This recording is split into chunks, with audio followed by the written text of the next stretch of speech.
Hello and welcome to Home with Sarah Jane. In today's video, I am sharing what is inside our morning basket.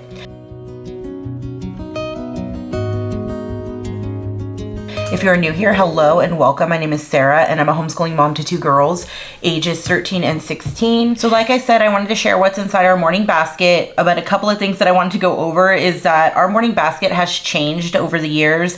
My kids are now in middle school and high school, so it's really different from when they were little. Now, these are all things that I still kind of want to do at least, a couple of times a week with them, but it's not necessarily curriculum. It's just like fun add-ins.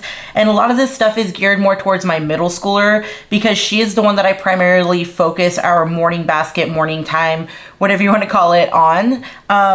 Another thing I wanted to mention is that it's actually, our morning basket isn't even in a basket anymore. It's on our homeschool cart, and we don't even necessarily do it in the morning. Sometimes we do it in the evening. It all depends on the flow of the day. Like if we're gonna be in the car a lot, our morning basket is done in the evening. But if we're gonna have kind of a slower paced day and stay home, then our morning basket is done in the morning.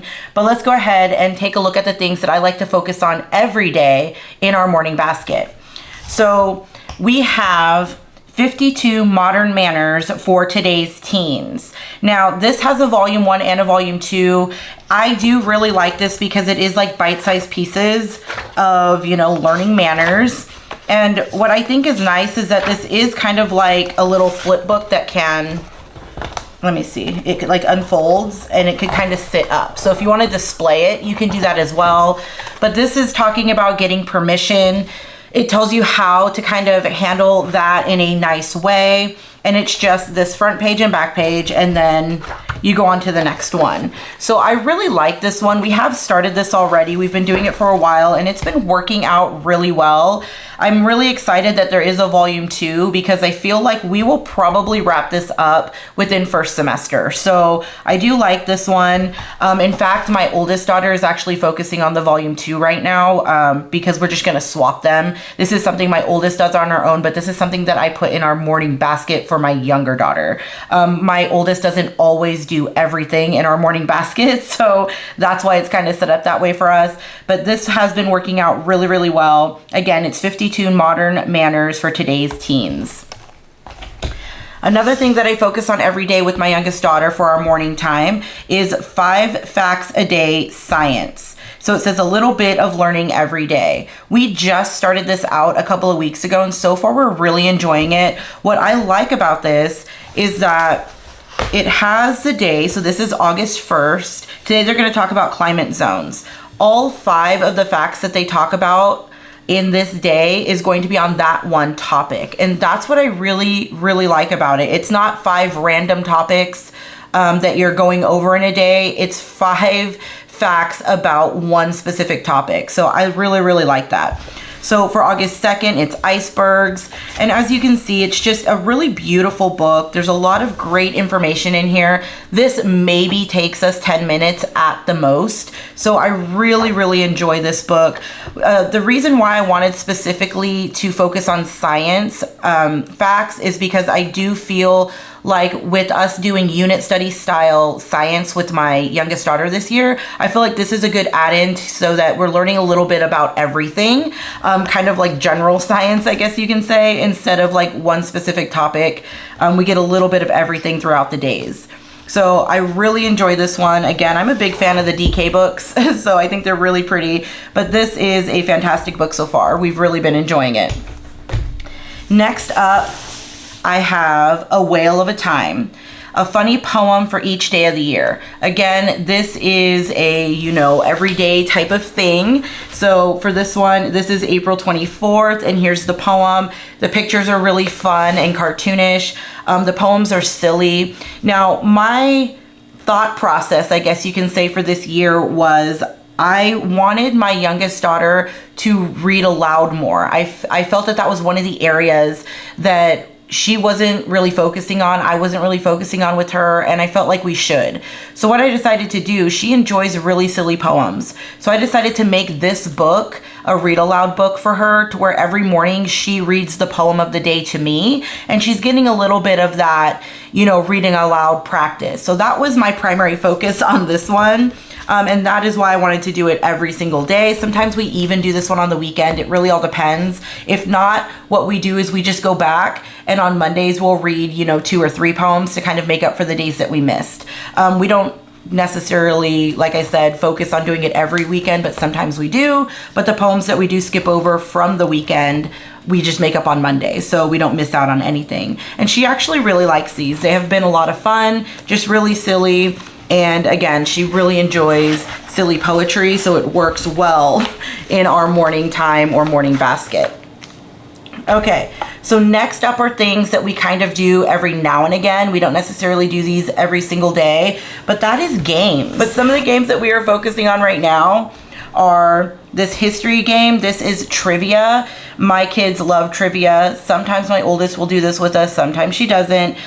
Again, our morning basket used to be like a family time basket, but with my oldest daughter being older and she's not always even here to do the basket with us, you know, it's kind of more geared towards my middle schooler. But this game is a lot of fun. They are nice little cards with some trivia information on them. Show you, I like to keep them kind of separated the way that they came. They have like different, what is that called? Topics. So they have like sports and recreation, geography and landmarks, people and events, and arts and culture. Now again, this is kind of like it's a game, but we actually only use it for the trivia. We don't actually keep score or anything like that. We just kind of, you know, use it for the information, I guess you can say. But I do like to keep the little categories separate for my kids because, you know, sometimes my kids want to focus on landmarks, sometimes sports, you know, so we just kind of keep them separate for that reason. And I just let them kind of pick whichever topic they want to go over, because we only do a few of these when we do use this. So it's not, again, it's not like we're playing it as an actual game. We're just using it for trivia, but it is a lot of fun. Another thing that's in our basket currently is this Match a Pair of Birds memory game. Now, the reason why this specific one is in our basket is because my daughter is just about to start learning about North American birds. She's going to be doing a unit study for science. So I decided to throw this one in. Again, a very beautiful game. We've had this one for a while.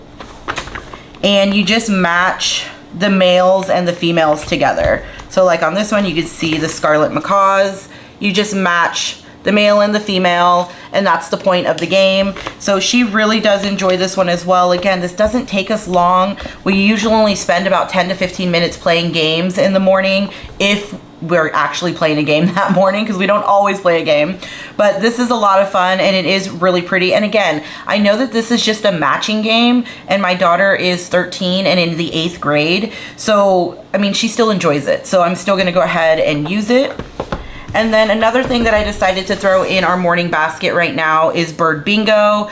Again, this is a beautiful game. So we'll play like a round or two of bingo when we do want to play a game in the morning. You know, it's kind of like a nice and slow way to get our days started, which is why I like to, you know, kind of start with the game sometimes. So it's just, again, really beautiful. I have a whole bunch of different versions of this game. So we have like tree bingo. We have like deadly animal bingo. I think there's even like a dog and cat bingo we have. But it's a lot of fun. The pictures are really pretty. And again, you have like your little markers. So this is a lot of fun. And again, it kind of goes along. I try to theme the games along with my kids, either science or history. Okay, another game that I like to have in my cart right now is Guess in 10 States of America. Both of my kids are doing American history this year for their history, and I decided this would be a great one to add in. Again, it's kind of like trivia. We don't always use it as like an actual game where we keep score, but it is a game that you can play if you want to. We just kind of use it as trivia. So again, we're really big on trivia over here. And these are a lot of fun. These are geared towards younger kids, but they're still a lot of fun just to do around the table. Like sometimes we'll even do this at dinner time. Sometimes we'll even read the trivia cards around dinner time, and my husband can join in if he wants to. So I just like to add these guess and 10 games in, again, based off of what we're learning in history or in science. Now, the last section of our morning time is actually puzzles. Now, puzzles are something that I use all the time because it's something that they could do while I'm reading to them, whether it's a read aloud or I'm reading history to my youngest daughter. She loves puzzles, and these specific wooden puzzles are some of her favorite. So right now we have a dragon and a snake. I am waiting on my bird puzzle to come in to add it to our morning basket to go along with our birds unit. But she just got done studying reptiles, so that's why these puzzles are still in here. But she loves dragons. And in here, you have these really pretty wooden pieces, and they're all different shapes. And that's what we kind of like about these. Like if you look, these ones kind of look like swords. These are just random puzzle pieces, but they're a little bit more tricky to put together because of that. And that's what she really likes about it. So this one is like, almost looks like a coat of arms. It's like a shield with swords. This one has a crown. So again, these are a lot of fun. She really enjoys them. And again, they're not super easy. So she really likes these, and she loves the bright colors, and there's a whole bunch of different options. This one is a snake. This one is 200 pieces. Oh, I can't open it. There we go. So this one I thought was adorable when I purchased this one because a lot of the pieces in this one are actually reptiles. And I just thought that that was so cute. Not all of them are reptiles, but a lot of them are. As you can see, there's like, what are those called? That's like a little chameleon. There's a snake. I mean, they do have like snails and stuff in here, some dinosaurs, but they're super cute. And again, they're like these like little wooden puzzles of all different shapes and little creatures, and it's just a lot of fun. But that is primarily what our morning basket or morning time looks like right now. Again, the games, the puzzles, those switch out according to what we're learning in history or science. And another thing that will switch up our morning time from time to time is actually the time of year. So we're about to enter fall, so I'll start adding in a few fall picture books into our morning time. When it's, you know, Christmas or Thanksgiving, I'll add in, you know, books that go along with those holidays or that, you know, time of year. So that's kind of how we do our morning time. And again, it has switched up a ton since my kids have gotten older. But that is everything for today. If you have any questions, please leave them down below. And as always, thank you so much for stopping by. You have a great day. Bye.